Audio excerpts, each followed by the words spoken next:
কর্মসংস্থানের দাবিতে আজকে 7 দিন ধরে আমরা আন্দোলন করতেছি।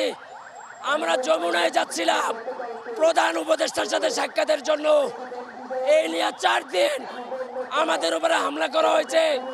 গতকাল ঠিক এই সময়ে আমার তলপেটে পুলিশ হাঁটু দিয়ে আঘাত করেছিল। আমি ঢাকা মেডিকেলে ভর্তি হয়েছিলাম।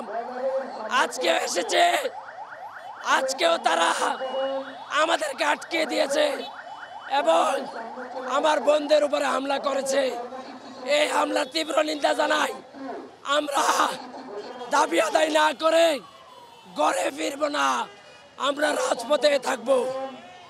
আমরা চাই প্রধান উপদেষ্টা নির্বাহী আদেশের মাধ্যমে আমাদের এই দাবিগুলো পূরণ করে আমাদেরকে ঘরে ফিরে যাওয়ার মতো সুযোগ দান করেন।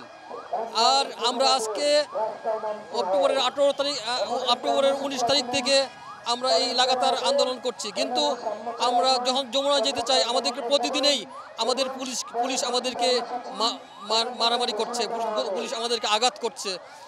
গতকালকেও আমাদের 4 জনকে হসপিটালাইজ করেছে, হসপিটালে যাইতে হয়েছে। আজকে আমাদের 2 ভাই বোনকে মাথায় বাড়ি দিয়েছে এবং লাথি দিয়েছে। আমরা চাই, এদেরকে আমরা ধিক্কার জানাই, কারণ পুলিশ হলো আমাদের জনগণের বন্ধু, কিন্তু আমরা দেখছি না যে আমাদেরকে তারা সহযোগিতা করতে।